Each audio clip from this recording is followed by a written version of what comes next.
देख रहे हैं सिटी पोस्ट लाइव और मैं हूं आपके साथ आर्या चतुर्वेदी। कौन बनेगा बिहार का नया डीजीपी, इसको लेकर पिछले एक महीने से अटकलों का बाजार गर्म था। मीडिया कर्मी भी अपनी समझ के हिसाब से अलग अलग लोगों का नाम चला रहे थे, लेकिन अंदर खाने में क्या चल रहा है इसका अंदाजा आखिरी समय तक किसी को भी नहीं लगा। राज्य सरकार ने डीजीपी की रेस में शामिल तमाम आईपीएस अधिकारियों के नाम की सूची यूपीएससी को भेज दी थी। यूपीएससी ने राज्य सरकार की सूची से जिन 3 अधिकारियों के नाम की सूची बनाई, उसकी भनक तक आखिरी समय किसी को नहीं लगने दी। दरअसल सरकार एक ऐसे अधिकारी को डीजीपी बनाना चाहती थी जो कानून व्यवस्था के उनके यूएसपी को बनाए रखे, आम जनता को अपराध नियंत्रण के काम से जोड़ सके। मुख्यमंत्री नीतीश कुमार की नजर पर 1987 बैच के आईपीएस अधिकारी गुप्तेश्वर पांडे थे, जो सरकार के शराबबंदी सफल बनाने के लिए जन जागरण अभियान चला रहे हैं। जिन्होंने शराबबंदी को सफल बनाने के लिए चलाए जा रहे जन जागरण अभियान को जन आंदोलन का रूप दे दिया, लेकिन उनके हाथ बंधे थे क्योंकि उन्हें यूपीएससी की सूची से एक नाम चुनना था। जैसे यूपीएससी बोर्ड की सूची में सबसे ऊपर गुप्तेश्वर पांडे का नाम आया, सरकार के मन की बात हो गई।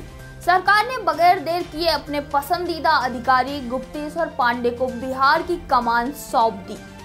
मीडिया में डीजीपी की रेस से बाहर किसी व्यक्ति को बिहार पुलिस का मुखिया नियुक्त करने के फैसले से जो सबसे बड़ा सवाल है वो यह है कि आखिर गुप्तेश्वर पांडे ही क्यों बनाए गए बिहार के डीजीपी। जाहिर है फैसला इतना सरप्राइज वाला है, तो जवाब जानने के लिए जिज्ञासा भी होगी।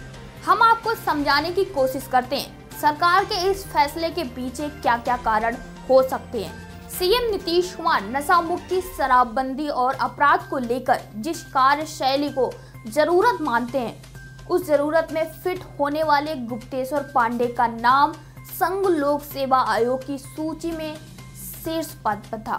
दरअसल राज्य के पुलिस महानिदेशक के चयन में सुप्रीम कोर्ट के आदेशानुसार संघ लोक सेवा आयोग की महत्वपूर्ण भूमिका आ गई, जिसके कारण कुछ भी अनुमान लगाना ठीक था। राज्य से कुल 13 डीजी रैंक के अधिकारियों की सूची भेजी गई थी। सुप्रीम कोर्ट के आदेश में केवल संघ लोक आयोग ने वैसे ही पदाधिकारियों पर विचार किया जिनकी सेवा अवधि कम से कम 2 वर्ष थी।